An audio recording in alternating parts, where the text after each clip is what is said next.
Quien a Zamora llega por el entramado de caminos que en ella convergen, se topa con el medievo invasor de sus calles, torres y portadas,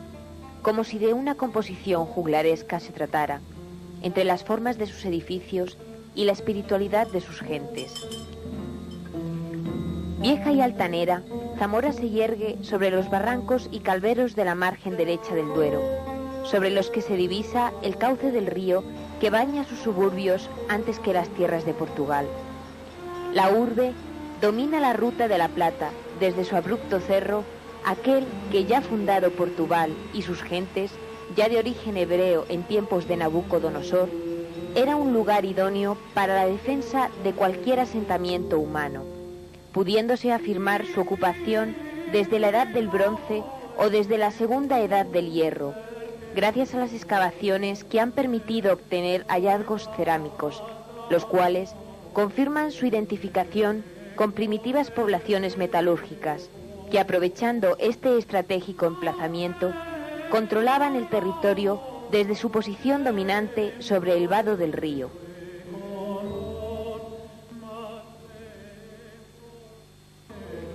Frontera entre Astures, Baceos y Betones,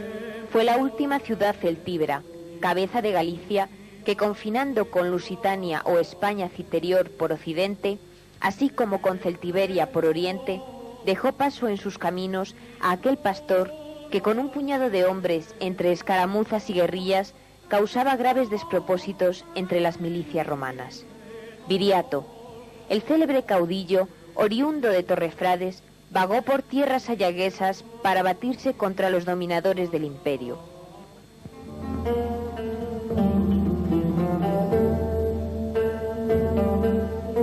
Por cada batalla ganada, se añadía un blasón rojo a la bandera zamorana o sella bermeja, hasta sumar 8. Aunque se opina también, ya que las señas, estandartes o pendones no aparecen hasta la Edad Media, que sus 8 tiras rojas no son sino el reflejo de la primitiva organización del concejo, y que es el rey Fernando el Católico quien en 1476 añade la banda esmeralda, reconociendo así su gratitud por el importante servicio que Zamora prestó en la guerra de sucesión contra Juana la Beltraneja. Y en la plaza que lleva su nombre, en pleno casco antiguo, con antiguos edificios como el Parador, la Diputación y la ruinosa iglesia de la Concepción, se alza un monumento conmemorativo de su ilustre persona, obra en bronce de Eduardo Barrón y que lleva impreso el terror de los romanos. Pero la idea de identificar Zamora con Numancia perdura hasta el siglo XVI, reseñando argumentos como el que justifica el ladrillo que custodia la antigua casa consistorial, hallado en el Temblajo, y que denomina a aquel situs, según se recoge por el propio Alfonso X el Sabio en su crónica de Espanna, e interpreta el anticuario Eduardo Saavedra o Numancia.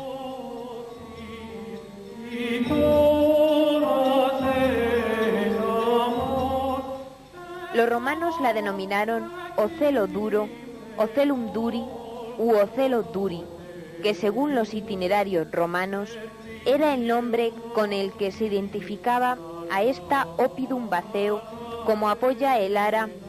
dedicada al dios Mentobiaco, de raigambre indígena, emparentado con el nombre galo Mantelón,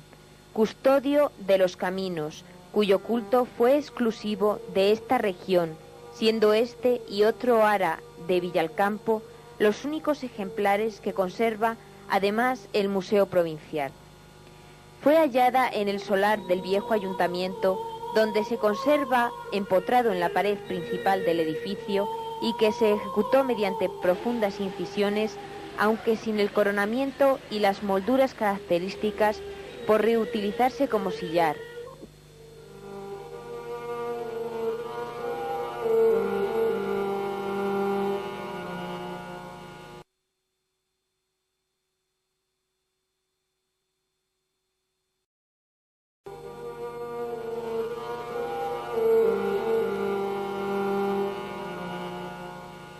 El primer recinto amurallado data de 1082, con la Puerta de Olivares, llamada también Óptima o del Obispo, y las peñas de Santa Marta junto a la casa del Cid, donde se abre un postigo accesorio a la puerta, construido con un arco sobre dintel monolítico alto medieval. Lienzos, cubos y muros de mampostería careada, ahilada y con grandes juntas recorren San Martín hasta la actual Plaza Mayor y su Puerta Nueva, por la Puerta de Zambranos junto al Palacio de Doña Urraca, con otro postigo accesorio, alcanzando 2.420 metros de perímetro sobre una superficie de 25,5 hectáreas, irregular y ovalado, adaptándose a la peña tajada y el terreno escabroso que erosiona el Duero.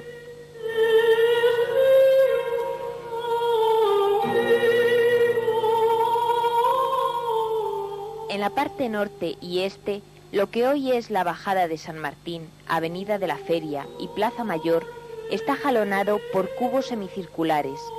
y en el interior del recinto, las estructuras representativas del poder político y religioso, el castillo y su foso, el Palacio Real, la Colegiata de San Salvador, las antiguas y desaparecidas iglesias de Santa Coloma junto al castillo, San Isidoro junto a la Puerta de la Traición, y San Pedro sobre la más antigua, Santa Leocadia, hoy San Ildefonso, más casas, cortes y casales que conforman los distritos parroquiales. Intramuros quedan también las iglesias de Santa María Magdalena, Santa María la Nueva, San Cebrián y San Juan de Puerta Nueva, de ejemplar arquitectura románica. Hacia las Heras, la Puerta de Santa Coloma, hacia la Vega de Valorio, el Postigo de Arena, llamado más tarde Puerta de la Traición, así como la Puerta del Mercadillo y la de San Martín, flanqueadas con dos cubos.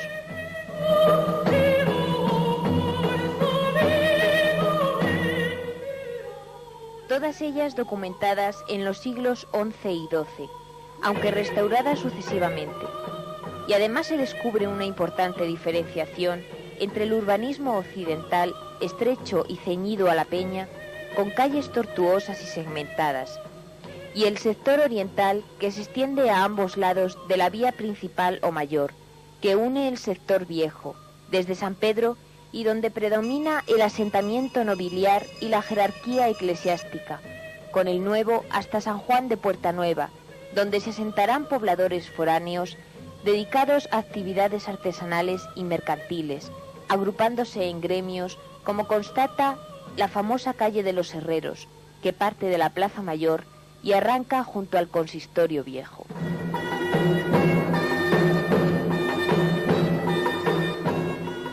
En la actual Plaza Mayor se cerraba el primer recinto amurallado, siendo el límite de la ciudad de Zamora. Los campos y caminos que se extendían a las afueras eran controlados desde la Torre de San Juan, y es que las fortalezas románicas eran tanto lugar de culto, de reunión, centinelas como refugios.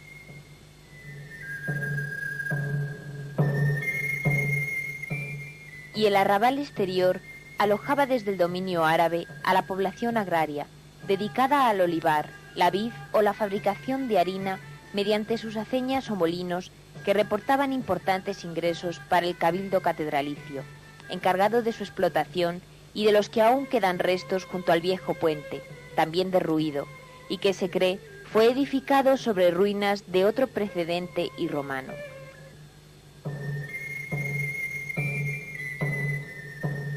Aunque la mayor zona de expansión y densificación urbana extramuros del primer recinto se constituiría en el burgo de la zona oriental, de amplia y llana meseta, en torno a las iglesias de Santa Eulalia, San Andrés, Monasterio de San Torcuaz o Torcuato, Santiago del Burgo, San Martín y Santo Tomé, como si de pequeñas aldeas se tratara.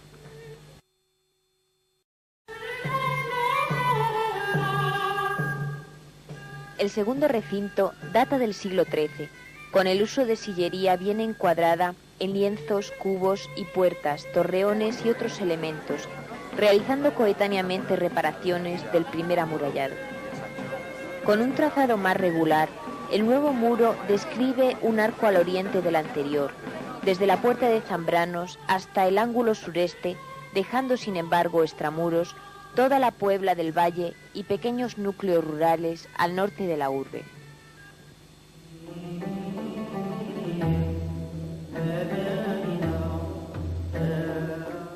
la superficie fortificada aumentó 7 hectáreas de la inicial, confluyendo las calles nuevas en la actual Plaza Mayor mediante la Rúa Nova, hoy Renova, hasta la Puerta Nueva junto a San Juan, en forma de abanico.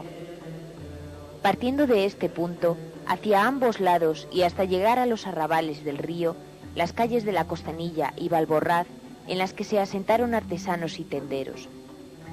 El arrabal de Olivares es entonces sede de pelliteros. En las Heras se edifica la Puebla del Espíritu Santo, con hospital y fuero propio. Frente a la puerta del mercadillo se va poblando Valorio en torno a la iglesia de Santa María de la Vega, con un barrio de olleros. Más al noreste, la Puebla de San Lázaro en torno a su iglesia y la de Santa Susana, levantada por la Orden de Santiago. Y por San Torcuato al exterior del burgo, se forma en esta época, siglo XIII, la Puebla de Santa María del Camino. También aparece el arrabal de San Frontis, frente al viejo puente que emboca a la Puerta de Olivares, así como Cabañales, junto al puente nuevo de piedra y el recién fundado monasterio de San Francisco. Y también Pinilla, cuya población se dedicó a la explotación de aceñas, azuda y pesquera, y por el camino que se prolonga desde Cabañales, por el puente de piedra, hasta el convento templario del Santo Sepulcro, surge otro arrabal.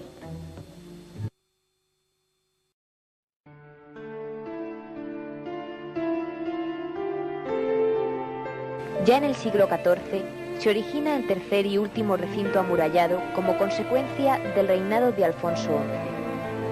XI. Se sumaron así 13 hectáreas, añadiéndose nuevas iglesias: Leonardo, Lucía y Horta, Santo Tomé y San Julián, documentándose nuevos oficios artesanales con recuerdo en algunas calles de esta nueva zona urbana. De hecho, aquí se asentó población judía que anteriormente solo se localizaba en lo que hoy llamamos San Cipriano, y posteriormente serán confinados en la judería nueva del barrio de la Lana.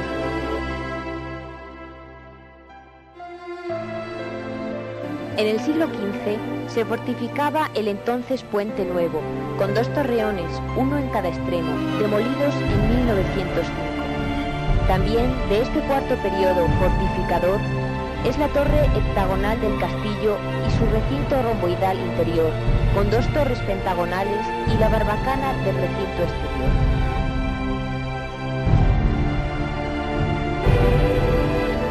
El rey cristiano Alfonso III elimina el nombre de Zamora por ser de procedencia árabe y la rebautiza con el nombre de Numancia, como así consta en las crónicas y figura en el prelado en torno al año 900. En el año 901, su hijo don García derrotó a los musulmanes que sitiaban por entonces la ciudad, en renombrada batalla que duró 4 días, junto a la Peña de Francia, donde se erigió pequeña ermita.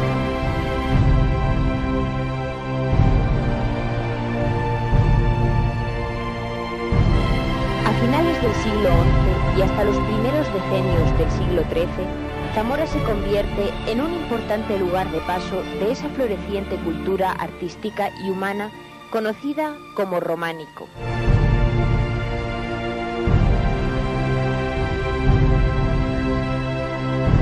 La curvatura del río Duero, las ruinas de Puente Viejo y paralelo el posterior Puente Nuevo o de piedra románico con 16 arcos grandes sobre isletas formadas por las turbias aguas del río,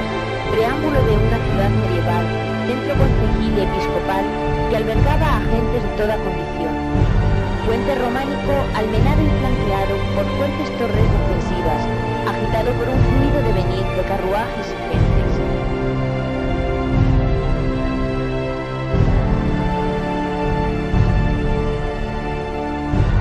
En torno a la construcción de San Antolín,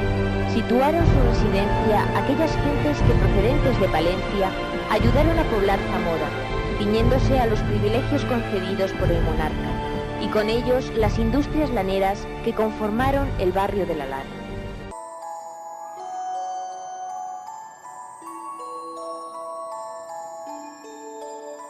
En San Antolín se conservó hasta 1991 año en el que provisionalmente se trasladó a San Vicente un cuadro representativo del hallazgo de la Virgen de la Concha en Palencia, en 1032,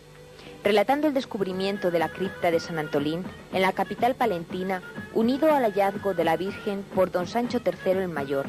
Aunque de forma idílica, este cuadro representa la procesión que parece conmemorar la victoria cristiana sobre los musulmanes, sobre un paisaje urbano zamorano, el convento de Santo Domingo y la puerta de Zambranos o de Doña Urraca. Aunque se desconoce su autor, se atribuye por su semejanza a los autores de los cuadros que aparecen en la Iniesta, Antonio Hernández y Antonio Sánchez, obra que data de finales del 17 o principios del 18.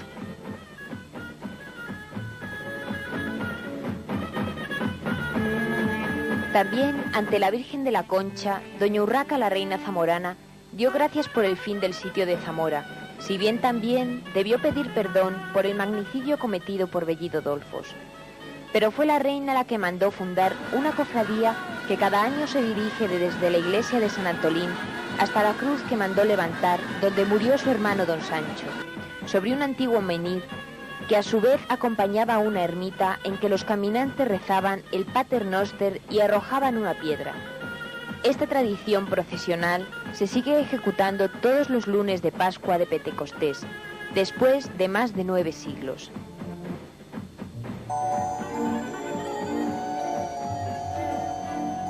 Dice la historia que don Fernando I mandó educar a Rodrigo Díaz de Vivar junto a sus hijos Alfonso, Sancho, García, Urraca y Elvira en Zamora, bajo el respetable caballero don Arias Gonzalo, y que fue armado caballero contra todo romance épico en el templo de Santiago de los Caballeros, apodado el Viejo, para distinguirlo de otro templo de la misma advocación en el Burgo Nuevo.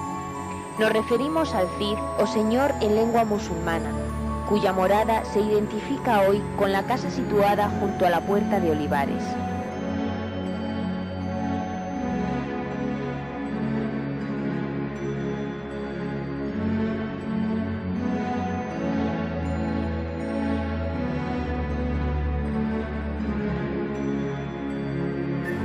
A Fernando I le sucedió su hija Doña Urraca como reina de Zamora, a cuya ciudad fue puesto cerco por su hermano Sancho II en el año 1072, en el cual los zamoranos resistieron 7 meses heroicamente. De ahí el famoso dicho, no se ganó Zamora en una hora. Muriendo asesinado dicho rey ante sus muros ese mismo año a manos de Bellido Dolfos, quien huyó hacia las murallas con su espada manchada de sangre real, entrando por la puerta del postigo, llamada desde entonces de la traición. Todavía se conservan los lugares donde se produjeron estos hechos, dicho arco de la traición, el campo de la verdad, la casa del Cid.